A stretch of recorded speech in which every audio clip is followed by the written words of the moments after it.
Justru pada waktu pandemik pasar modal itu booming lah. Oh ya? Iya. Sekuritas itu bisa menjadi fund manage juga kan ya kalau di Gini, pasar modal? Kalau di sekuritas ada 3 bidang. 3 bidang tuh. Ya kan? Yang pertama itu ada namanya perantara pedagang efek. Menjual beli saham. Ya sebenarnya sekarang kalau uangnya terbatas gimana ya, beli bertahap.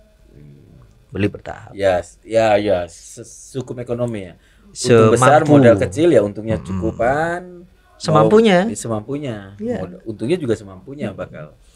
Apalagi kadang-kadang punya keinginan sendiri tuh. Dulu itu sempat ini juga sih, berapa kali yang dari tahun 95 ya kan, berapa proses kan ya.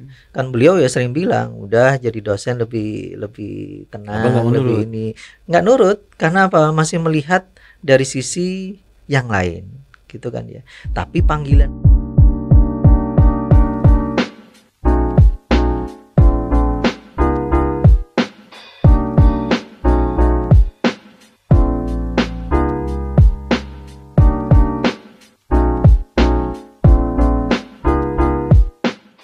Halo, apa kabar Victorian Podcast? Semoga kabarnya baik-baik semuanya, sehat selalu, tentunya sukses luar biasa. Kali ini kita kedatangan tamu. Saya udah biasa panggil Abang karena memang senior berapa tingkat ya di 2 tingkat di kampus dulu ya. Kampus Putih. Oke. Kita perkenalkan Bang Venus Kusuma Wardana. Venus Kusuma Wardana. Teringat saya tadi sebut nama Kusuma Atmaja ya. Mantan Menteri Kusuma Atmaja itu Menteri Luar Negeri kayaknya ya? Bukan, Bang. Bukan ya? Menteri, yang penting saya ingat sekretaris Golkar. Zamannya itu sekretaris Golkar tahun zaman Orde Baru. Ya Kusuma Atmaja. Menteri Perumahan atau menteri apa? Waduh, kalau yang dulu zaman berapa tahun yang lalu. Itu kalau kemarin nonton YouTube, ada YouTube pas diundang YouTube-nya mantan Bupati Purwakarta, Pak Dedi, anggota Dewan sekarang DPR RI dari Golkar. YouTube datang ke rumahnya beliau ini. Waduh, dibilang nih Menteri Duafa. Benar. Oh gitu. Rumahnya biasa, beliau nggak punya amanah rumah. Berarti ya. Rumahnya itu yang ditempatin rumahnya istrinya. Ya Allah. Rumah istrinya, Bang. Mohon maaf, rumah anaknya. Rumah anaknya. Yang ditempatin beliau. Di menteri zaman itu sama kayak yang menteri zaman Pak Karno yang Sutami itu ya. Itu kan ada menteri apa itu ya? Namanya menteri Sutami jujur ya? Itu. Itu yang juga tidak memanfaatkan waktu semuanya itu gitu. Benar-benar. Dan itu terakhir itu masih sehat loh, Bang. Saya nonton YouTube kemarin. Masih umur 80. Mokhtar Kusuma Atmaja ada juga dulu. Iya. Mokhtar Kusuma Atmaja itu kayaknya menteri bukan Mokhtar Liponya ya, bukan Riyadi ya. Bukan, beda kan. Mokhtar Riyadi kan bisnismen, pengusaha. Kalau Mokhtar Kusuma Atmaja itu seingat saya ya Menteri Luar Negeri kalau nggak salah. Kacamatanya tebel dan orang dulu kan bersahaja ya. Betul. Bersahaja. Itu. Ini Abang ini dulu basicnya yang saya kenal Abang pada dalam dunia kerja ini kan orang pasar modal kan, Bang. Ya. Gimana Bang? Dan ngobrol dulu. Dan sekarang sudah pensiun ya. Loh, kok pensiun, Bang, pasar modal? Ya sebenarnya secara profesi sudah pensiun, secara apa ya? Secara profesional di perusahaan yang bergerak di pasar modal sudah. Hanya ya sampai sekarang masih menggeluti pasar modal. Dan ini tidak bisa hilang. Betul, tentu. Dan itu mendarah daging sudah berapa tahun ya, dari 96 dulu kan. Rumahnya aja bunyinya kan sam gitu ya. Rumahnya bunyinya gitu. Ya apa ya, mengalir aja. Dulu awal hingga sekarang ya di pikiran itu ya bagaimana untuk memasyarakatkan pasar modal, karena kan tidak semua orang ya yang paham pasar modal. Mungkin orang hanya tahunya pasar uang, mungkin termasuk yang Victory kan juga pasar uang, kemudian Ya, ada kemudian perbankan kan juga termasuk di pasar uang, kemudian Justru yang asuransi, orang lebih kenal kan pasar modal, pegadaian. Bang. Nah, sebenarnya belum banyak Iya, karena tapi makanya dibanding dengan pasar berjangka, ya pasar modal lebih. lebih ya karena kan prosesnya beda Iya. tuh. Dan sekarang ya cukup ini juga ya, pasar modal cukup bagus dari sisi apa? Dari sisi keamanan. Karena kalau sekarang itu kan sudah dipisahkan antara aset perusahaan dengan aset individu. Sudah berapa emiten kalau nggak salah? Emiten Sekarang itu apa bahasa? perusahaan, jadi perusahaan Emiten yang itu go public, Perusahaan yang go perusahaan public, yang go public, yang terdaftar saham-sahamnya. ya, yang mencatatkan sahamnya di Bursa Efek Ini kita Indonesia. sekaligus belajar sama Suhu. Jadi seorang profesional sekarang menjadi Akademisi, akademisi, tapi tetap di pasar modal. tetap di pasar modal. Ya sebenarnya akademisinya ya dari tahun 98 sih. 98 itu sudah ngajar, cuma yang ngajarnya kan malam. Nah, Oh, bisanya iya. kan malam. Kalau siang sampai sore itu kan di perusahaan. Oh, iya, iya. Ya, di perusahaan. Mungkin nanti akan saya cerita beberapa perusahaan.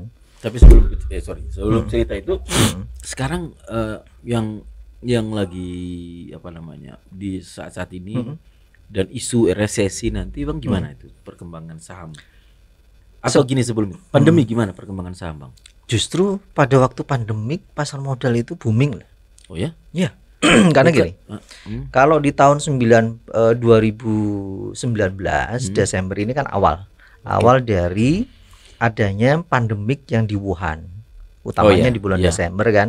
Nah, hanya saja Belum terdampak di Indonesia. belum. Oke. Indonesia itu kan baru bulan Maret, Maret ya kan. 2000, Tetapi di bulan Desember ini sudah terlihat dari aksi penjualan saham-saham utamanya yang di fund manager.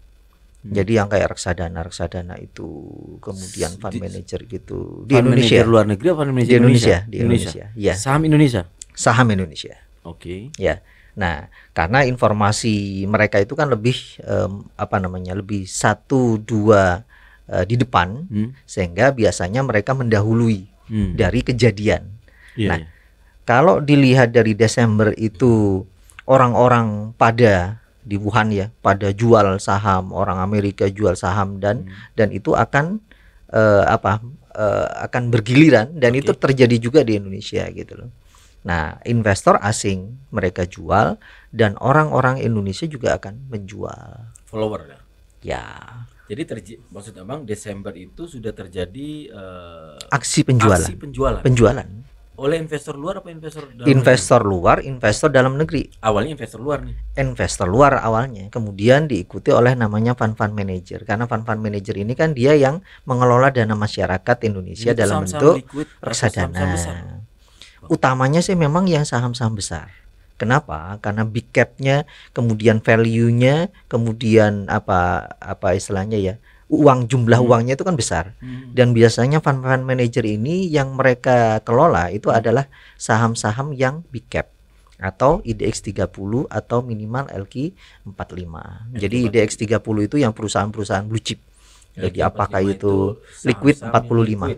Ada 45 Ya, perusahaan. 45 perusahaan. Ya, dimana kalau yang IDX 30 ini ya misalkan contoh seperti Telkom, Astra, Gudang Garam, Sampurna, kemudian Indosat, PTBA, ITMG ya, dan ada yang lain-lainnya. Nah, maka itu yang menjadi apa namanya, yang menjadi motor untuk mereka menyelamatkan dulu aset mereka gitu loh. Padahal secara tidak langsung sebenarnya perusahaannya tidak langsung terimbas. Ya. Memang Padahal belum terimbas, tapi kan didahului aksi ya mungkin kekhawatiran, benar, kekhawatiran. Nah, tetapi itu Desember ya, Bang ya? Itu Desember. Justru 2019. Okay. Nah, justru saat disitulah kelihatan yang namanya beberapa ini saya nyinggung masalah yang Jiwasraya Sabri itu yang dulu kan pernah ya, sempat ada ini ya. Ya, kita ketemu di luar forum ini intinya. Ya, oke. Nah, sehingga orang yang banyak menjual fund manager banyak menjual reksadana di fund manager tersebut, mereka tidak mampu untuk memberikan talangannya. Karena kan kalau receive dana di fund manager itu kan hanya 5%, tetapi dari banyaknya yang menjual saham tersebut sehingga mereka kan harus menjual aset gitu loh.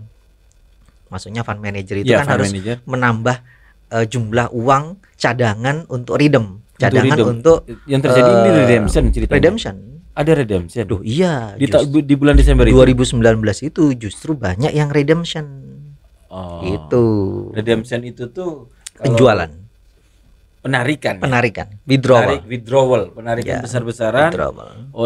oleh nasabah investor Oleh nasabah investor. ke fund manager. Kita sambil Ya, ngajar nih mungkin kan akademisi nih. Iya, Fund manager adalah sebuah badan usaha di usaha. pasar modal yang mengelola mengumpulkan uang masyarakat, masyarakat, kemudian dikelola di pasar modal. di pasar modal dalam bentuk reksadana. Dalam bentuk namanya reksadana. Reksadana. Nah, fund manager ini juga mengelola yang namanya apa? Aset perusahaan tertentu untuk dikelola, baik itu yang namanya perusahaan. Mereka nih ceritanya uang ini mereka lagi kelola, tiba-tiba ada mau withdrawal nih, minta narik atau redemption. Nah bingung dong, ini uang lagi diputar nih.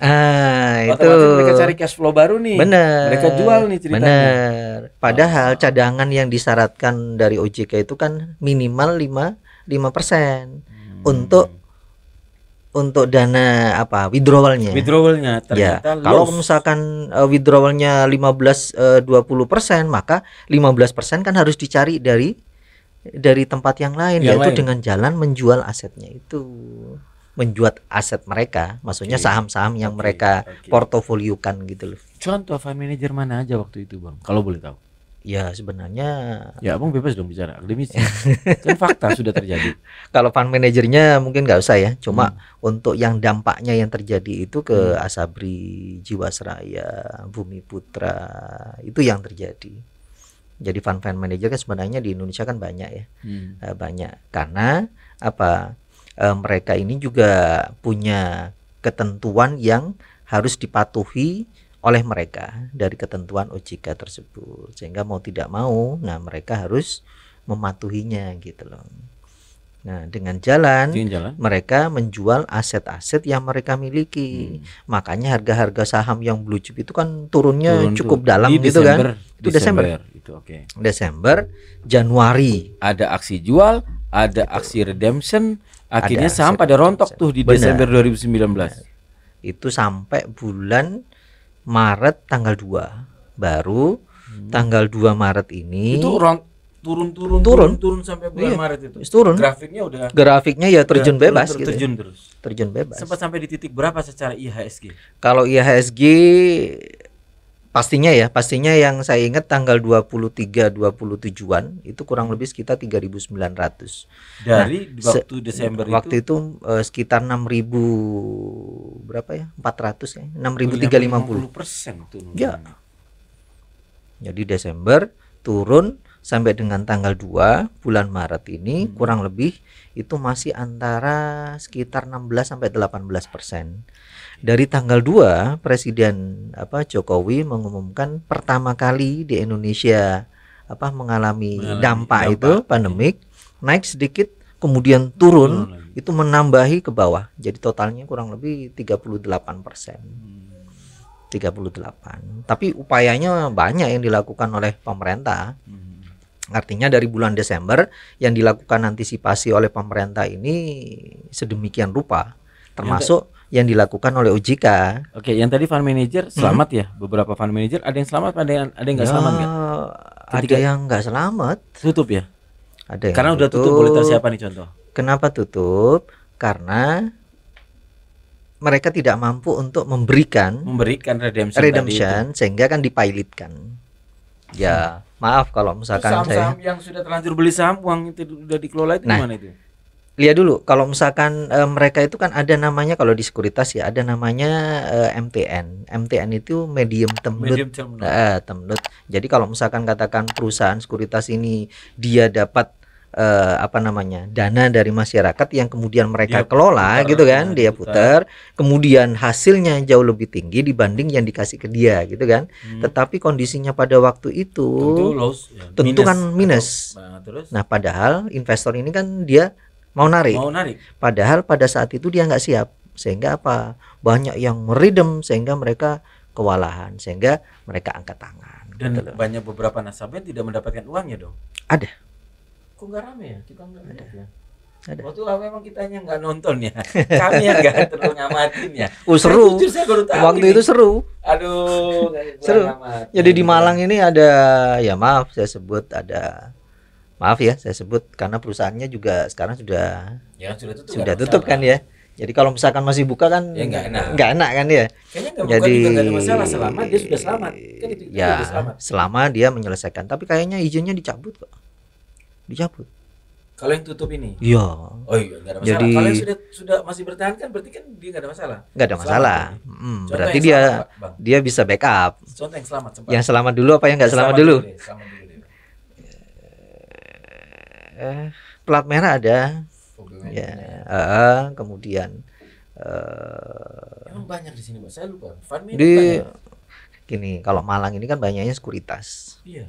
Ada kurang lebih 14. Tapi kalau fund manager kan semuanya di Jakarta.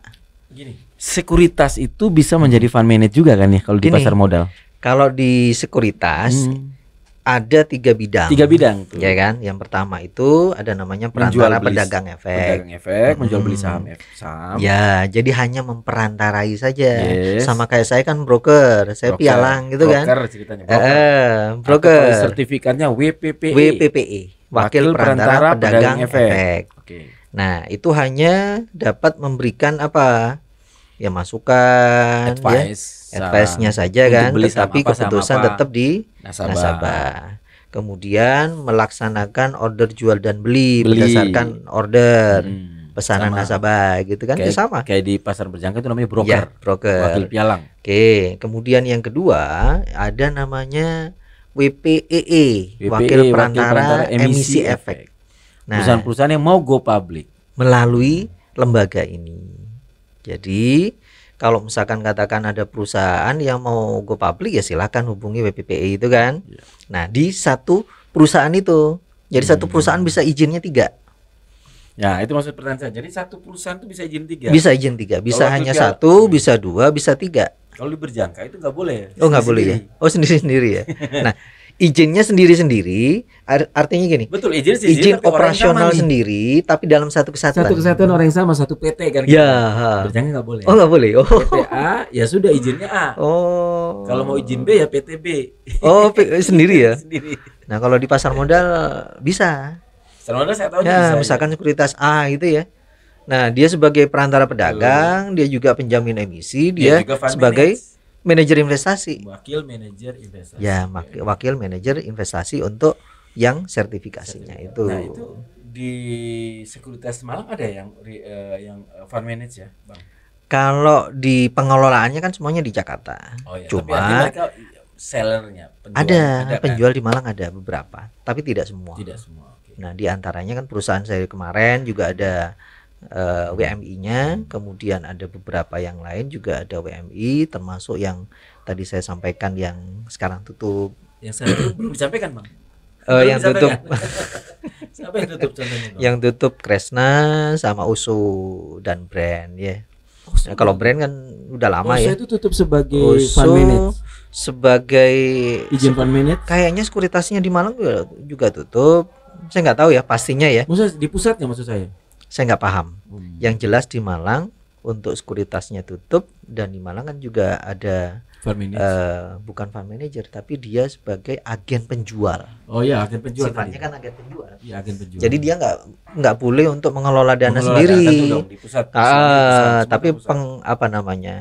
Apa istilahnya ya? Pencarian nasabah dilakukan oleh cabang. Iya. Gitu loh. Sama seperti di perbankan ya, Bang. Mirip Treasury. kayak Tapi semua di treasury pusat. itu. Ya, ada namanya kan funding juga. Funding. Bagaimana kalau di perbankan itu kan dia mencari apa namanya permodalan, bukan mencari permodalan, menyalurkan permodalan kepada pihak yang mencari modal. Oh, Bu Dono, Iya yang kan? saya maksud hubungan dengan reksadana tadi. Tapi dia juga mencari funding, mencari modal dia yang juga masuk gitu. modal yang masuk di dia itu diputar di diputar. saham atau di pasar uang. Divisi di bank itu namanya kalau nggak salah Treasury. Gitu. Pasti kan mereka juga punya analis ya, kemudian Di pusat tanah di ya, pusat. nggak di cabang-cabang. Tapi kan untuk pengumpulan dana kan dari cabang-cabang. Iya, betul. Itu. Berarti seru. yang tutup salah satunya itu Bang ya tadi yang disebut. Ya. Itu terdampak ya Desember itu Bang ya. Oh ya. Jadi belum terjadi pandemi udah kena duluan di Indonesia Iya. itu di Desember 2019. Di 2019 itu. Nah, kembali kemudian Maret 2020 mulai kena itu kok Abang bilang bisa malah bagus gimana? Karena ketika saham sudah di bawah gitu. Ini sebenarnya bagusnya itu setelah tanggal 27 Maret. Karena dari proses Desember ini kan antisipasi oleh pemerintah, karena kan itu sudah meledak yang kasusnya Jiwasraya, Sabri Bumi Putra itu kan, kemudian banyak saham-saham yang kemudian turun terjun bebas, diantaranya yang diantisipasi penurunan itu hanya maksimum 7%. Jadi biasanya kan kalau dulu maksimal ini bisa 20% penurunan, bisa 30%, bisa 35%. Indeks lah ya, bukan per individu, bukan per saham loh ya, ya. Per harga total saham. Indeks itu adalah harga total saham. Itu kan sangat dalam ya. Yes. Nah kalau individu saham memang 20%, 30 dan 35. Aturannya ada ya kan? Per saham itu maksimum turun ya 30%. Dalam sehari atau dalam sehari? Dalam sehari. Jadi kalau dalam sehari 30% bagi harga yang harga awalnya, ya sudah suspend. Di stop. Sementara. Jadi yang nyetop itu ya bursa. Oke. Artinya kalau misalkan harga nyentuh di batasan itu ya berhenti. Ibarat kata nih harga saham imam itu harganya di 10.000. Berarti kan kalau dia turun 30% di hari itu sekitar turun di sampai berarti kan jadi 700. Ya. 10.000 sampai 10.000 jadi 7.000. Di harga 7.000 berhenti. Di suspend. Berhenti aja. Di lock. Jadi kalau harganya kemudian naik ya nggak jadi dibuka. Nggak jadi dikunci gitu kan. Paham. Gitu. Itu dibatasin. Jadi untuk indeksnya saja maksimum 7%, termasuk yang saham-saham individu. Artinya, dan itu terjadi Bang, sempat terjadi. Di bulan apa itu? Di tahun itu di bulan Januarian kayaknya. Januari 2020. Belum pandemik masuk di kita itu malah. Belum pandemik. Tapi kan berproses udah mulai goyang kita. Saya lupa antara bulan Januari atau Februari, yang jelas 3 bulan tersebut itu antisipasi yang dilakukan oleh pemerintah itu banyak hal gitu loh. Di antaranya yang seperti tadi disampaikan. Jadi saham-saham itu kan ya kayak guyur air. Nah, kok bisa bangkit lagi gimana ceritanya? Nah, pas pandemi. Kalau tidak salah, saya pernah membaca bahwa pemerintah ini kemudian melalui Kementerian BUMN, melalui pemerintah melalui Kementerian BUMN untuk melakukan yang namanya buyback saham, utamanya saham-saham yang BUMN. Itu kalau tidak salah disiapkan dana 14 triliun. Nah, artinya orang yang jual saham-saham yang BUMN beli lagi. Pemerintah yang beli. Tapi beli. Bukan pemerintah, tapi melalui kepanjangan tangan pemerintah. Karena di Indonesia kan ada juga aturan juga kan, tidak sembarang orang luar masuk bursa beli kan. Ya termasuk Sekuritas Mandiri, BNI ini kan juga punya pemerintah kan. Kemudian Dana Reksa, kemudian ada juga yang namanya Bahana Sekuritas, ini kan punya pemerintah. Jadi yang dibeli itu adalah saham-saham yang notabene adalah BUMN. Sebenarnya untuk antisipasi aja agar harga sahamnya tidak turun gitu loh. Tapi yang lain kan banyak. Nah, dari hal tersebut yang dilakukan lainnya itu termasuk mengumpulkan dapen-dapen seluruh Indonesia. Kemudian untuk menghimbau agar mereka tidak jualan.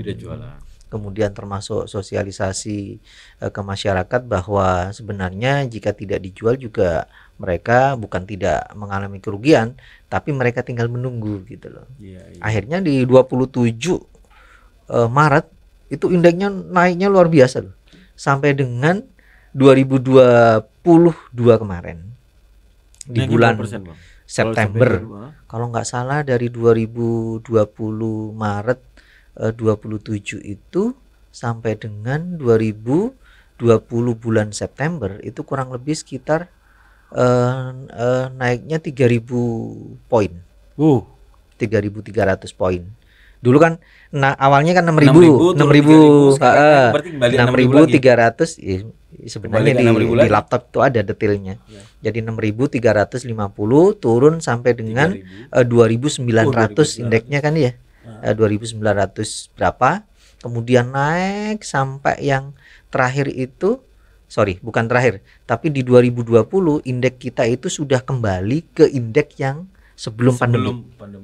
2020 ya. Ya. Berarti antara Maret sampai dengan Desember itu sudah kembali ke 6.400-an. Sekarang berapa, Bang? Sekarang kurang lebih sekitar 6.737. Ya, ini kan sudah turun. Nah, tertingginya waktu lalu ini di 7.300 kalau nggak salah. Di berapa? Itu di bulan September kalau nggak salah. 2022. Nah, kalau dilihat kalau dilihat dari puncaknya ya memang di bulan September itu yang paling tinggi. Nah, apakah yang jadi pertanyaan sekarang kan indeksnya sudah mulai turun. Kalau dari technical analysis ya mungkin di pasar modal kan kita mengenal fundamental sama technical. Nah, kita sudah mengalami dua titik di mana dua titik ini mengalami dead cross. Perpotongan kematian. Ya. Di titik mana ini, Bang? Wah, detailnya di laptop sebenarnya. Kalau nggak salah di 10 September yang lalu. Jadi di bulan September yang lalu. Kenapa antara dead cross itu kan perpotongan antara yang moving average gerakan yang 20 hari gitu kan dengan gerakan yang 50 hari. 50 hari ini kan sebenarnya untuk 3 bulan. Karena kalau di pasar modal kan hanya 20 hari kan. Ini moving 30 motong 50 ceritanya. Jadi moving 20 memotong yang 50. Itu. Ya kalau di pasar modal kan kalau misalkan motong ya orang pasti akan melakukan penjualan kan. Itu secara teori.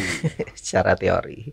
Jadi ceritanya tanggal 10 itu ada dead cross gitu. Ya, ada 2 kali. Saya lupa yang satunya itu tanggal berapa, tapi yang di bulan yang sama kayaknya. Kedua kapan? Ya. Jadi kurang lebih di bulan yang sama, cuma tanggalnya saya lupa. Tahun kemarin. Tahun 2022. Tapi antara di bulan September atau September dan November.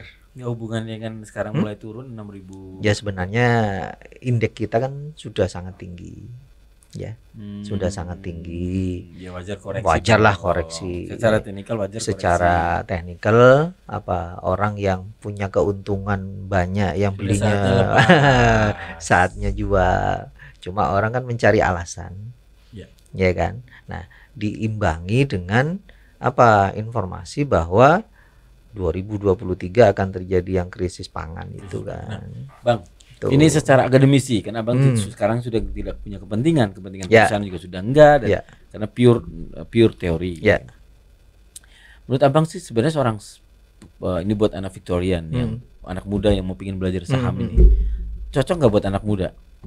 Sebenarnya lihat dulu ya modalnya gimana, stylenya bagaimana. Nah ini bicaranya kan di sisi pasar modal ya, di sisi pasar modal. Nah sebenarnya kalau di pasar modal ini kan dengan 100.000 mereka sudah bisa jadi investor. Udah bisa. Legal ya?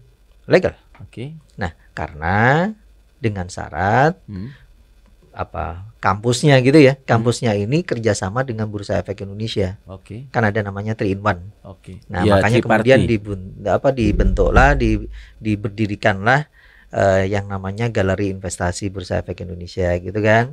Nah, kalau di Malang kan ada ABM, ada Muhammadiyah, ada UM, ada Macung, UIN, Yunisma gitu kan.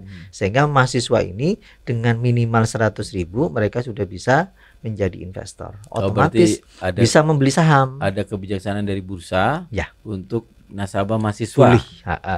Boleh dengan nunjukin KTM. Itu. Kalau misalkan beli saham apa, Bang?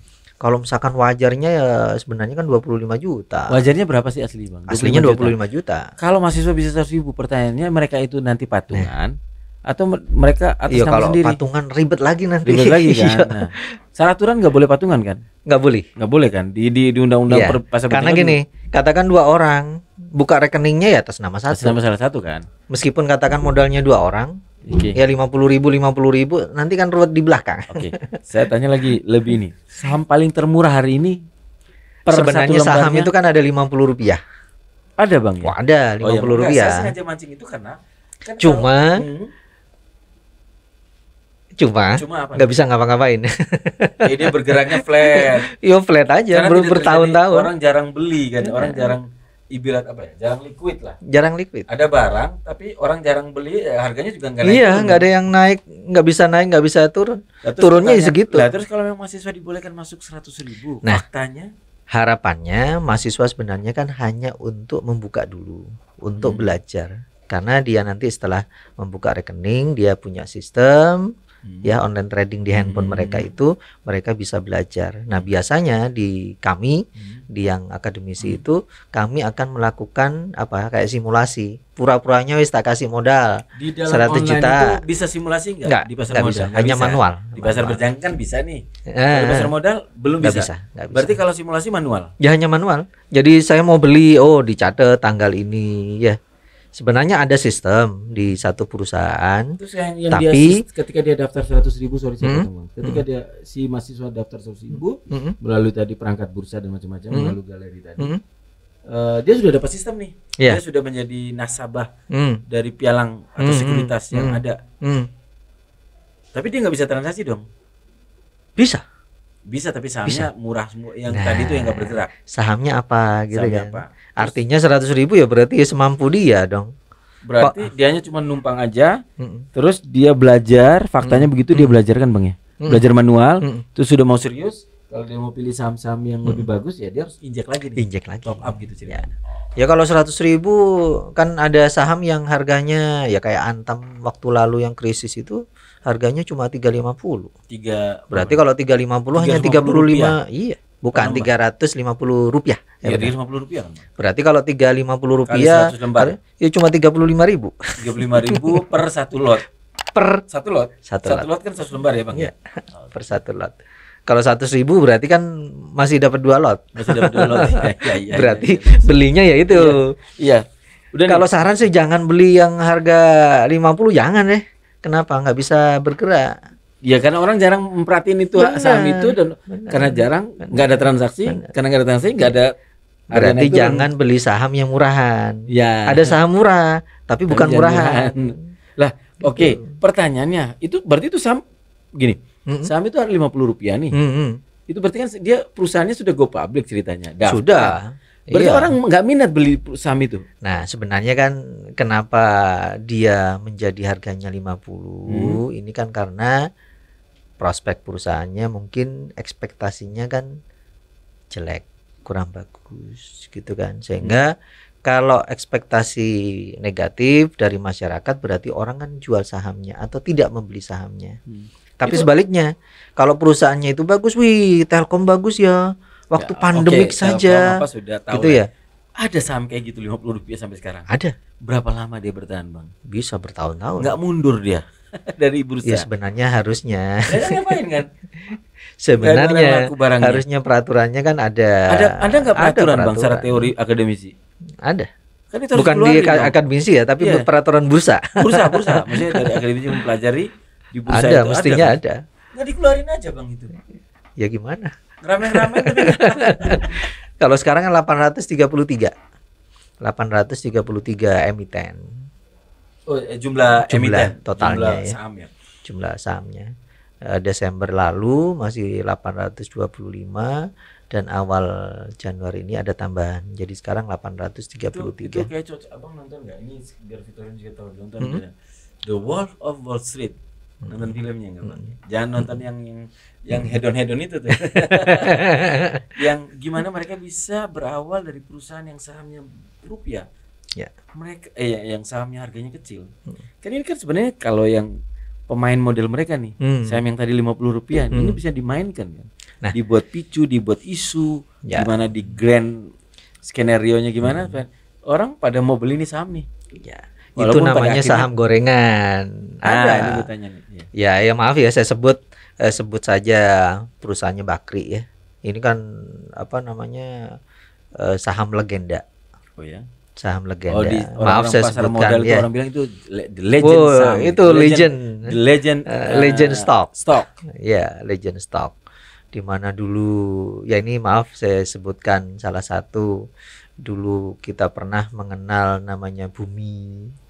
Ya, Bumi ini awalnya dari dia perusahaannya apa hotel, kemudian diambil alih oleh Bakri yang kemudian berubah menjadi tambang. Ya, Yang kemudian berawal dari harganya Rp200 loncat, ya bukan loncat tapi berproses sampai 8.000.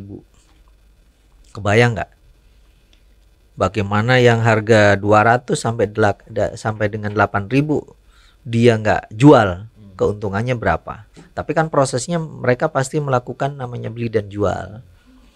Dari 8.000 turun sampai 50 naik sampai 300 300 kurang lebih sampai sekarang Rp300 sampai sekarang. Rp300. Nah yang beli 8.000 bagaimana gitu kan? Nah tapi kalau diakumulasi di situ, ya maaf ini bukan saya rekomendasi, enggak, disclaimer ya. Enggak, ini hanya sejarah bahwa ada saham yang yang harganya kecil, dengan mau tidak mau dia harus mencari cara untuk dia menggoreng. Nah, bagi orang-orang yang tidak paham ya jangan masuk. Kenapa? Nanti keblusuk. Menggorengnya menurut abang biasa melihat situasi itu biasanya ya sebenarnya menggoreng itu kan melihat kalau katakan dengan menggoreng itu. Kalau katakan pasarnya banyak orang yang menjual, belum tentu mereka tidak beli. Ya kan?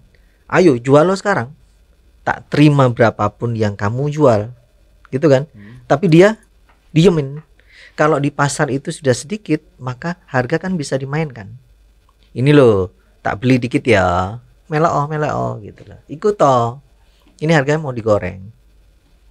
Pada saat mereka masuk, ini harga dinaikin. Mereka jualan di atas, turun lagi ke bawah, naikin lagi ke atas, jual lagi di atas, turun lagi. Nah, itu akumulasi.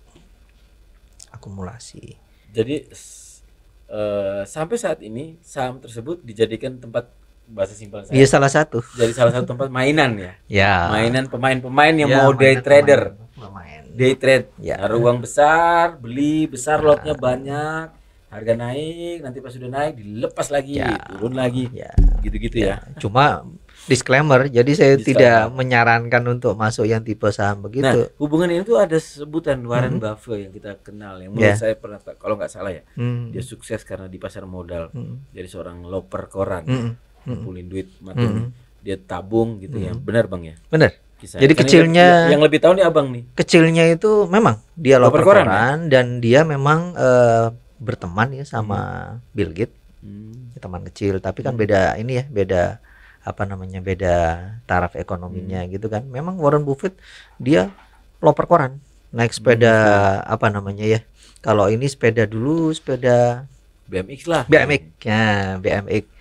Terus loper koran dia lempar gitu kan ke rumah orang ya. Nah, suatu hari ya ini biografinya. Dia capek, dia baca koran gitu kan. Lama kelamaan ya dia belajar. Dia kemudian dewasa, kemudian ini perusahaan yang dulu. Ini sekarang kenapa sahamnya perusahaannya kok turun? Padahal ini perusahaan dulu bagus gitu kan. Singkat cerita, dia sudah mulai maka dia beli. Sedikit dia beli saham. Nah, pada saat sedikit dia beli, harganya naik. Nah, dia berpikir, kalau saya jumlahnya banyak berarti kan kenaikannya lebih banyak. Gitu kan. Dan sampai dengan perusahaannya sampai sekarang perusahaannya kan banyak. Yang dibeli sebenarnya bukan perusahaan dia, tapi kepemilikannya perusahaannya dia. Dia kan nggak perlu ngantor tiap hari, nggak perlu kan. Dia tinggal beli saham. Beli perusahaan yang jelek, kemudian dia perbaiki manajemen, kemudian ekspektasinya positif, keuntungannya naik, pasti orang kan beli saham, harganya naik, maka dia jual. Yang saya maksud pertanyaan tadi adalah dengan Warren Buffett. Warren Buffett bilang sebenarnya bukannya pasar modal itu atau saham itu sejatinya kan investor tuh jangka panjang. Benar. Beli bukan untuk day trader. Benar. Beli untuk jangka panjang. Benar begitu, Bang? Benar. Kenapa?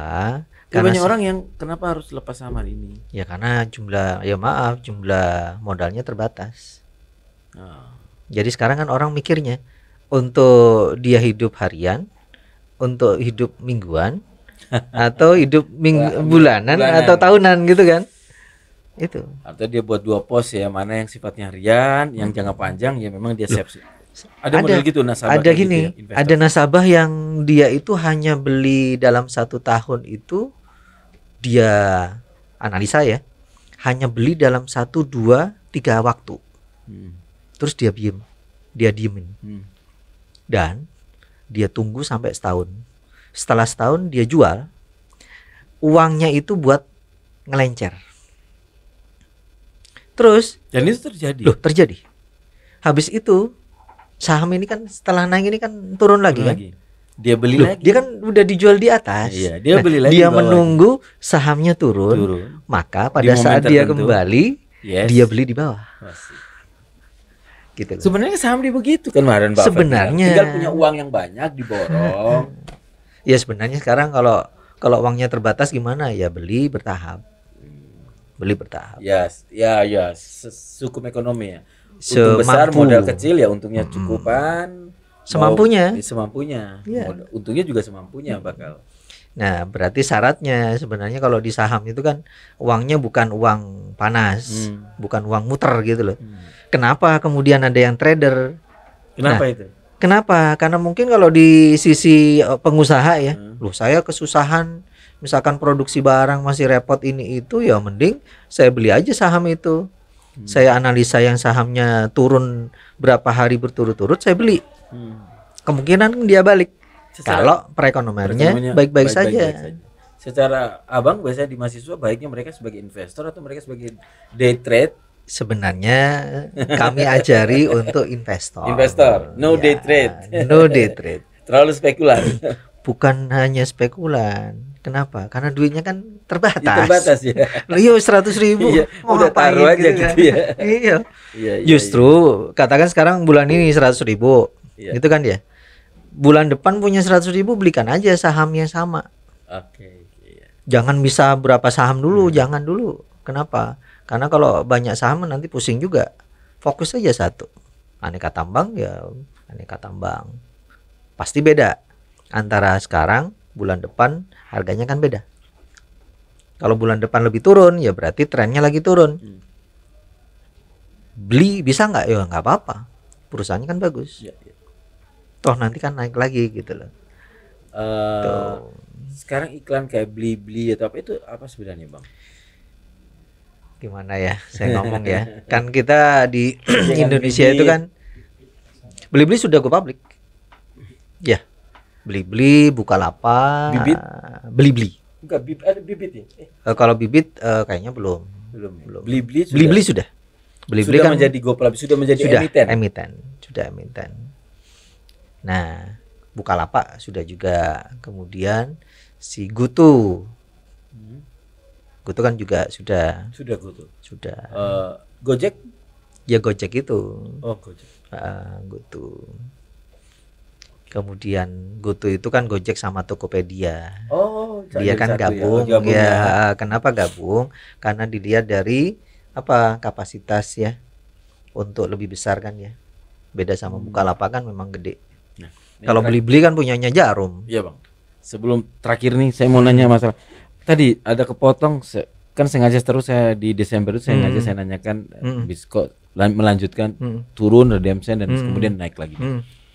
Hubungannya dengan Jiwasraya gimana nih di Desember itu, maksud tadi abang sempat saya ya sebenarnya kan asuransi itu dananya mereka yang didapat premi dari nasabah itu kan mereka kumpulkan. Iya betul. Gitu kan. Kemudian mereka kelola.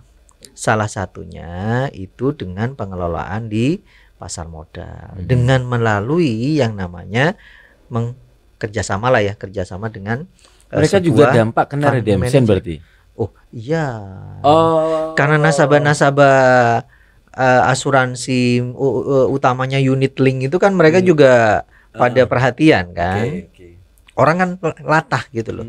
Jadi kalau misalkan ada sesuatu yang begini, mereka itu akan ikut-ikutan gitu loh. Gini, contoh nih asuransi A ini Jiwasraya juga mempercayai fund manager mengolah. Iya. Bukan mereka sendiri. Ya sebenarnya kan manajemen mereka mereka punya sub-sub tim mungkin ya. pengelolaan, tapi di antaranya adalah pengelolaan ada divisi yang ke pasar modal. Tentu di pasar modal. Tentu di pasar modal. Ya mungkin termasuk yang Kemudian apa harga namanya? rontok itu mereka jadi juga berkurang. Oh ya pasti, belinya dulu harga berapa? NAV-nya ya kalau istilah Ya, unit link-nya. net asset value Net asset atau value. NAB, nilai NAB. aktiva bersihnya berapa? Oke. Yang dilihat orang itu kan NAB, per NAB-nya berapa? Per unit penyertaannya berapa? Katakan awal beli, katakan 1000. Duh, sekarang kok 800. Turun dong, ya. Waduh, nanti jangan-jangan ini turun terus. Panik ngambil. Saya jual aja Iya, gitu iya. kan. Gitu. Nah, berarti 800 kalau dia jual ya berarti dapatnya kan Rugi. 800. Iya, iya. Gitu Rugi kan? 200 dia. Ya. Itu beda sama obligasi. Kalau obligasi Muncul mau kondisi semakin tahu lah bagaimana kasus beda. Jiwasraya yang sering di bancaan dulunya kan gitu ya. Bukan begitu, abang nggak pernah ngomong. Ya akhirnya Kalau nggak kebongkar salah ya, semua. kebongkar semuanya. Kebongkar semua. Pemicu. Cuma ya mohon maaf ini kan ranahnya beda ya. Iya, Cuma iya. kalau misalkan Kita bicara konteks keilmuan aja. Ya kalau misalkan kita tidak sampaikan nanti kan masyarakat tidak paham Ya, sebenarnya apa yang terjadi gitu kan ya. Nah namun memang kemarin di pasar modal ini kan bukan pasar modalnya yang tidak ini, tapi adalah dari prosesnya mereka. Bukan di pasar modal ya. Ya, sekali lagi bukan di Iya, proses iya, iya. pasar modal keamanannya tidak, tapi proses di manajerialnya mereka, itu aja. Ah. Ya, di internal Di internalnya manajerial mereka, ya, iya. di internal manajerial. Kalau di pasar modal ya aman. Nasabah punya saham ya sahamnya di KSEI. Kemudian punya dana ya dananya di bank kustodian, udah aman. Iya, Pak. Kalau di pasar modal mah aman. Mm-mm. Di pasar modal aman. Dan semua Itu. sudah ini kan. Yang di fund manage-nya ini. Itu. Nah, makanya kemarin kan banyak bahasan untuk beberapa fund manager kan menjadi perhatian ya. Iya. Itu. Ya, maksudnya di sekuritasnya aman selama nasabah masuk secara pribadi ke pribadi. Dan ini ceritanya di pengelolaan ya. Ya. Cuma kalau bahas itu janganlah nanti. Tapi juga nggak aman ranahnya beda walaupun ini. nasabah pribadi juga nggak aman tuh. Ketika dia beli saham apa gitu terus sahamnya lagi turun dari Desember sampai itu kan dia Ya memang pasti rugi dong dia. resikonya kalau di pasar modal utamanya di saham itu pada saat dia beli harga 1000 Ternyata kemudian turun di 700. katakan perekonomian kemudian terpuruk, katakan contoh ada satu perusahaan yang terdampak karena penjualannya berkurang, kemudian sehingga profitabilitasnya berkurang atau bahkan minus gitu kan. Kemudian orang berpikir, loh kalau perusahaan ini minus, nah berarti kan beresiko. Nah, ekspektasi negatif terhadap perusahaan tersebut kemudian diwujudkan dari orang menjual saham perusahaan tersebut gitu loh.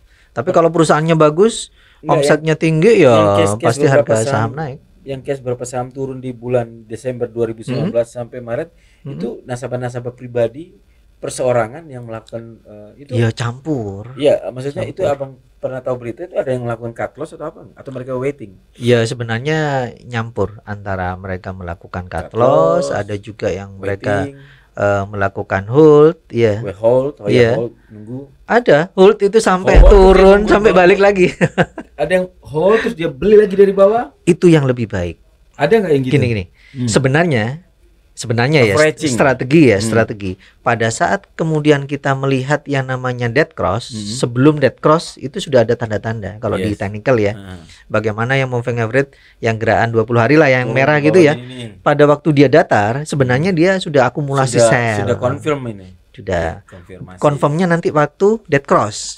Ya. Nah, kalau dia sudah datar, itu sebenarnya kan ini dia sudah mulai tanda-tanda. Sebenarnya dikurangin dikit. Kemungkinan besar dia akan nukik ke bawah kan. Itu kan karena rata-rata. Nah, kalau kemudian yang merah yang 20 hari kemudian bertemu dengan yang biru yang 50 hari, maka jika cross maka confirm. Kalau kami bilang cut loss. Atau kalau di hold itu sebenarnya terlalu lama. Mental. Mental ya. Iya, psikologi ya. Waduh, jangan turun terus gitu. Akhirnya beda antara yang teori dengan praktek gitu loh. Mending cut. Teorinya itu sebenarnya jual Kenapa? Karena itu sudah confirm untuk turun lebih dalam gitu loh. Berarti cut loss dulu biar Cut nggak loss rugi dulu. banyak. Benar. Nunggu di bawah, yakin sudah di bawah dan mau naik lagi berpotongan ke atas, benar. baru beli. Benar. Begitu. Oke. Nah, contoh misalkan beli 1.000, loh ini kok arahnya turun 900, turun kan rugi 100. Tapi potensinya turun ke 500. Kita terima 900, kita beli 500, berarti kan ada selisih 400. Nah, kalau 500 balik ke 1.000, berarti untung 500. Berarti 500 tambah 400, 900 itu keuntungan. Tapi biasanya orang kan dia jual katakan harga 900, dia punya 10 lot. Kalau dia beli 500, bisa jadi dia dapat lotnya lebih banyak gitu loh. Ya. Itu namanya apa? Averaging buy. Averaging buy. Ya. Nah, sekarang kapan sih katakan kita mau beli? Bukan pada saat harga saham mau turun. Bukan averaging buy down, tapi averaging buy up. Kenapa? Kalau averaging buy down, kita tidak tahu kedalaman saham itu sampai berapa lama gitu kan. Istilahnya bukan kalau sampai berapa dia turun, sampai berapa lama. Karena saham itu memang kadang-kadang lama. Kadang lama. Beda sama forex kita bisa tahu kan, bisa ya itu kita terus Bang. Ya, iya sama kayak ada pisau dari atas, kita tahu ada pisau yang mau dijatuhin gitu kan. Apakah tangan kita yang nengada? Ya pakai tangan kita, ataukah kita menunggu sampai itu jatuh dulu, baru setelah jeduk misalkan ya, kan udah tahu dasarnya. Nah, jeduk itu dasarnya apa dulu? Kalau dasarnya ini kuat, maka dia akan mantul lagi. Mantul. Nah, pantulan itu yang kita diharapkan. Itu terlihat nanti yang moving average-nya yang merah itu dia akan ke atas. Kelihatan. Saat itu kita beli. Ada nggak pas cross ke atas naik lagi, dia turun lagi? Ada. Loh, makanya nanti kan dilihat frame ya, frame-nya dicampur dengan berita fundamental. Fundamental pasti. Kekuatan di perusahaan ini bagaimana? Masih dan ada masa depan nggak? Trennya bagaimana? Tren perusahaan tersebut di zaman saat ini bisa. Gitu. Dan secara teknikal ini dia downtrend ataukah ini uptrend? Kalau yang downtrend turun 10, naiknya cuma 2. Habis itu turun lagi 10. Iya. Bang, saham yang menjadi primadona saham apa sih, Bang? Enggak usah perusahaan ya, apa saham di bidang apa saat ini? Kalau waktu pandemik dulu ya. Kesehatan kan ya?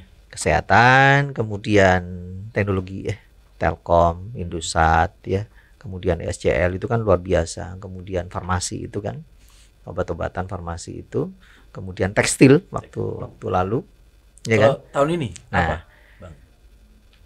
Karena pemerintah ini kan sedang ada gawe di Kalimantan untuk IKN. IKN. Ya ini saya hanya menyambungkan analisanya gitu. Kita bisa mengamati, ini disclaimer ya. Proyek kan pasti. Ya infrastruktur. Nah, berarti ya pasti kan ada proyek untuk sektor-sektor infrastruktur. Berarti perusahaan-perusahaan yang berbasis infrastruktur akan kelimpahan proyek. Kalau kelimpahan proyek berarti asumsinya perusahaan itu dapat apa? Dapat income. Nah, berarti profitabilitas kan dia punya. Berarti nanti ekspektasi positif dari orang itu akan membeli saham-saham tersebut. Hubungannya dengan isu resesi ekonomi, bukan isu ya, bolak-balik Presiden Jokowi terakhir di beberapa sambutan di partai-partai yang sedang melakukan kongres atau rapat dan macam-macam itu selalu mengingatkan bahwa ini di luar kita masih belum terlihat, di luar sudah mulai dirasakan. Ini sebenarnya rangkaian dari proses pandemik. Karena proses pandemi ini kan dan seterusnya. Iya, karena dampaknya itu kan signifikan sekali, bukan hanya dari sisi ekonomi tapi sosial, budaya, keamanan. Maksud saya dan segala macam ya. Menurut Abang pasar modal sekarang di Indonesia sebenarnya tanda petik ya masih relatif aman. Untuk potensi yang namanya krisis pangan. Karena krisis pangan ini kan gandum itu kan terbesar. Justru yang dikhawatirkan adalah Amerika dan Eropa. Kenapa? Gandum produsen gandum terbesar di Rusia. Nah, dengan tidak aman itu umpamanya nih impor gandum akan berkurang di Indonesia. Gini, Saham perusahaan yang bergerak di gandum apa di Indonesia ada yang jadi emiten? ya Setahun. sebenarnya kalau gandum ya mungkin kayak ini ya, kayak misalkan Indofood itu kan arahnya, Oh iya. iya toh? Bukan gandum, itu bukan tepung. Ya tepung nanti bahannya kan dari apa ya? Sebenarnya nggak terlalu kok, Indonesia nggak terlalu. Logika simpel masyarakat berarti hati-hati saham Indofood gitu. Enggak, Enggak juga. enggak juga. Karena kan gini, pasokan di Indonesia itu kan sebenarnya cukup. Kita kan tidak ekspor. Tapi untuk alternatif pangan ini kan juga sudah alternatif, kayak misalkan di NTT kita kan punya yang mirip seperti padi gitu kan ya, dan lain-lain ya. Nah, misalkan untuk padi ya misalkan berkurang pun Indonesia kan masih mampu untuk bertahan meskipun impor dari Vietnam ya. Kemudian sebenarnya ini cenderung ke isu dulu sih, cenderung ke isu. Kamu Melihatnya itu. Kenapa? Karena memang Rusia ini dia penghasil gandum, dan gandum ini kan banyak ke Eropa. Eropa ya berarti Inggris dan konco-konconya gitu kan. Kemudian Amerika juga. Kemudian karena Rusia ini juga penghasil minyak. Ya, kemudian di komoditas ini kan juga harganya kita perhatikan kondisinya bagaimana di pasar modal kan sudah bubble ya, sehingga untuk cari alasan apa agar turun dan pengalihan. Kalau perang maka nanti minyak naik. Kalau minyak naik, underlying pembayaran dolar, gitu kan? Nah, dolar berarti Amerika yang berperan. Nah, sekarang kalau ekspor gandum Rusia ke Eropa, nah Rusia ini mintanya pakai mata uangnya Rusia, tidak pakai dolar. Nggak mau pakai dolar, ya. Iya kan? Kenapa? Agar mata uang Rusianya ini dia bertahan atau bahkan justru naik. Ya. Gitu kan? Ya. Nah, kemudian yang terjadi kalau misalkan pasokan dikurangi oleh Rusia, maka di Eropa kan bermasalah. Kalau di Indonesia kan gandum bukan satu-satunya makanan utama makanan kita. utama, enggak. Ya, second. Justru perekonomian nanti akan berpusat di Asia. Iya, kayaknya berpusat di Asia. Iya. Kelihatan begitu. Nah, katakan contoh, misalkan di Eropa akan ada krisis, Amerika akan ada krisis kayak yang subprime mortgage dulu. Justru investor kalau ngelihat di sana membahayakan ya larinya ke Asia. Kayak dulu kan, 2008 kan gitu kan. Mereka merasa nggak aman di negara mereka, mereka lebih milih investasi di Asia yang lebih cukup aman. Benar. Capital outflow besar-besaran. Makanya waktu 2004 yang lalu indeks kita itu hanya sekitar 2000 sekian. Adanya capital inflow itu sampai 6000. Maka dari itu kita nggak usah berantem, Bang. Nggak usah berantem. Amanin aja negara kita. Orang pada lirik negara kita sebenarnya ini. Justru kalau kita itu memang harus dibuat berantem gitu loh. Agar apa? Agar kita was-was. Padahal mereka itu mencuri sesuatu yang apa istilahnya ya? Ya kayak ngadu domba gitu loh. Lengahnya kita. Iya. Mudah-mudahan gitu loh. Mencari lengannya untuk kita. Kepentingannya mereka. Paham sih. Loh, Indonesia besar loh. Makanya sekarang ya presiden kita itu ya sebenarnya udah lama mungkin ya terpikir kita tidak mengekspor lagi bahan mentah. Ya. Loh, kita banyak loh, nikel, kemudian ada macam-macam kan, termasuk di Papua emas, kemudian ada bauksit, kemudian uranium. Nah, di Papua itu bukan hanya kandungan emas, tapi kandungan uraniumnya ini yang mahal. Nah, sekarang bagaimana yang nikel? Nikel kebutuhannya si ini nih. Ya, termasuk Cina, termasuk di Eropa, iya. Makanya dikurangin. Betul, saya tidak akan kirim bentuk mentah. Nah, ini PR-nya pemerintah. Bang, kita ini ringan. Kira-kira sampai di titik ini siapa yang mendorong abang bisa sampai jago begini nguasain pasar modal, sampai bisa di titik ini sekarang menjadi akademisi? Bagi satu akademisi itu adalah biar membesarkan abang nih. Memang harus besar. Kan amal yang tidak pernah mati adalah amal ilmu, amal Anak yang cari soleh. amal ilmu, amal jariah, dan amal dari anak yang Soleh. doa dari anak yang soleh. Ibu menjadi inspirasi ya, bagaimana beliau menguatkan ya, termasuk bapak juga almarhum. Oh, bapak almarhum. Ya, itu. Dan apa? Dan saya tak minum. Sebentar ya. Kalau udah ngomong ibu ya. Oke. Terus? Sebentar. Wah, ini seru nih. Kayak viral ini, enak. Nanti potongannya diambil. Ini bang. Gimana nih bang? Itu kan antara perang batin sebenarnya. Kuliah itu di 95 saya mengenal pasar modal gitu kan. Sebenarnya kilas balik dulu, waktu SMA saya sebenarnya ingin jadi aktor. Oh ya? Aneh kan? Aktor, dan saya senang seni. Jadi dulu maunya ke IKJ. Nah, karena bapak ini adalah seorang pendidik, kemudian dorong untuk di ekonomi, karena beliau juga bidangnya ekonomi. Kemudian singkat cerita masuk kuliahlah di bidang ekonomi. Kemudian 95 saya kenal Andi Fauzan ya. Andi Fauzan, kemudian ayo melok ikut cari uang katanya gitu kan. Kemudian saya ikutlah ke tempat yang dia cerita. Kemudian saya lihat kok angka-angka gitu kan ya. Kemudian singkat cerita saya cerita ke orang tua. Orang tua itu sebenarnya ingin saya jadi guru. Ingin jadi guru awalnya. Cuma saya bilang kalau guru itu kan dari sisi ekonomi itu kan kurang gitu kan ya. Tapi lebih berkah gitu kan ya.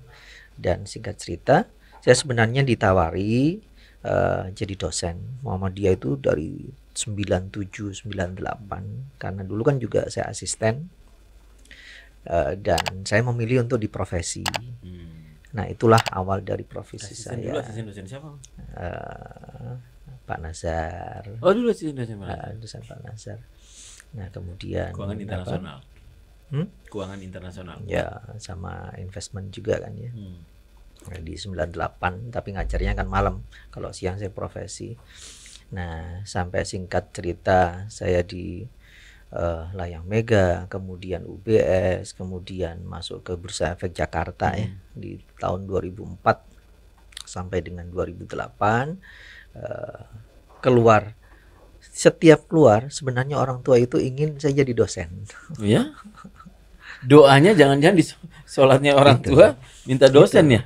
Ya. Terus sampai keluar dari PIJ ya, karena waktu itu merger antara Bursa Efek Jakarta dengan Surabaya, sehingga kami harus ke Jakarta dan kami memutuskan untuk tidak ke Jakarta. Kemudian gabung dengan Dana Reksa, kemudian gabung dengan Rally ya waktu lalu di 2008, dan ini cukup lama ya sampai dengan 2020 kemarin. Nah, kemudian singkat cerita karena kondisi kantor juga saat pandemik, sehingga ada banyak pengurangan di seluruh Indonesia, dan saya ditugaskan ke Balikpapan. Ceritanya ke Balikpapan. Nah, saya tidak ambil kesempatan di Balikpapan karena satu, di rumah kan ada Budi, kakak dari bapak almarhum. Yang saya dengar karena dilarang ibu. Ya, diantaranya karena dilarang ibu gitu. Selalu Bang ya, abang selalu apa setiap keputusan selalu nanya ibu ya? Pasti. Nah,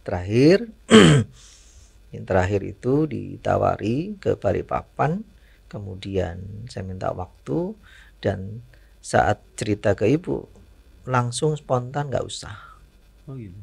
Ya. Wis ditekuni yang di kampus. Saya istiqoroh juga munculnya di kampus. dan itu yang salah satu merubah dan ini sebenarnya pilihan yang tidak rasional. Abang ada nggak di dalam pemikiran abang secara pribadi pernah nggak merasakan bahwa sebenarnya atau gini, abang ini apa ya pertanyaannya? Maksudnya gini, sejauh mana abang anggap bahwa apa yang diomongkan ibu abang harus nurut? Kan kadang-kadang anak muda laki-laki apalagi kadang-kadang punya keinginan sendiri tuh. Dulu itu sempat ini juga sih berapa kali yang dari tahun 95 ya kan berapa proses kan ya. Kan beliau ya sering bilang udah jadi dosen lebih tenang, lebih ini. Nggak nurut karena apa? Masih melihat dari sisi yang lain gitu kan ya. Tapi panggilan hati nggak bisa karena di samping saya profesi saya masih ngajar gitu loh. Iya kan? Meskipun ya maaf ngajar ini dibuat sambilan kan, tapi saya happy. Iyalah ngajar gitu. Bagi saya orang kalau punya passion dan apa namanya ya, dan itu kepuasan batin, kepuasan batin. Sehingga sampai terakhir di titik terakhir itu saya usia sudah berapa, saya kan mikir kalau misalkan bapak ibu dulu memang ngajar Pak? Ibu itu di rumah dulu, bapak ngajar dulu, jadi kepala sekolah. Kemudian bapak sih nggak banyak nuntut, cuma pasti beliau ingin yang terbaik untuk anaknya. Yang terakhir gimana Bu? Wes itu aja ditelateni. Gitu dan aja. Dulu waktu di PPM Bursa Efek, abang dipindahin di Jakarta boleh Balikpapan itu? Di Jakarta. Pindahin Jakarta. Sama, ibu juga nggak setuju. Selalu ya referensi abang. Maaf nih, bukan istri. Enggak, istri itu nomor 2. Iya. Oh selalu mau bertanya tentang ibu ya. Kepada izin ibu ya. Cuma kan tetap istri itu pendamping hidup. Artinya apapun yang yang menyangkut dengan urusan keluarga ya istri pasti dilibatkan lah. Ya, karena kalau misalkan saya ke Jakarta kan terpisah kan juga nggak enak gitu loh, jauh-jauhan. Saya nggak biasa. Saya ingin melihat proses pertumbuhan anak. Dan setiap hari ingin ketemu ya, meskipun ya itu yang harus dikorbankan gitu loh. Bagi saya ibu ya nomor 1 segalanya. Apa pesan ibu menurut abang? Kalau nanya ibu sudah gitu abang Venus. Apa pesan ibu kira-kira menurut abang apa yang buatkan abang sampai hari ini abang dekat banget ya sama ibu ya? Apa ya? Ya meskipun jauh kan namanya ibu ya tetap di hati. Oh, sekarang tinggal di mana? Di Situbondo. Sendiri? Sama kakak. Yang bareng kakak ya? Ya, sama kakak pertama. Nah, di kedekatan rumah abang sama ibu? Di rumah ini kan ada Budi. Jadi Budi itu kakaknya bapak. Oh, dari keluarga jadi bapak. Budi ini yang ngambil anak saya dari kecil. Kemudian setelah bapak tiada, ini kan gak ada yang ngerawat gitu loh. Jadi saya bawa ke mama. Jadi ada 2 sosok ibu yang di sana. Apa motivasi atau apa kata-kata motivasi quote menurut abang yang teringat abang pesan ibu, mungkin ayah atau ibu mungkin? Ya, banyak memberi. Sangat kena di hatinya abang dan abang lakukan sekarang terus. Banyak memberi. Apapun itu ya. Apapun itu. Ilmu atau apapun. Apalagi ilmu kan ya. Memberi, memaafkan. Iya. Itu yang utama. Terus mungkin untuk anak muda Victorian, kira-kira abang dengan proses hidup abang dari yang abang kenal itu sampai di titik ini, ya jangan berhenti belajar. Satu, jangan berhenti belajar, ya tetaplah semangat. Ya, karena apa? Karena perjuangan ke depan ini kan jauh lebih berat dari saat kita memulainya gitu kan ya. Hanya satu hal, hidup itu kan berproses. Apapun nanti yang akan kita alami itu adalah sebuah kodrat, apapun itu. Tapi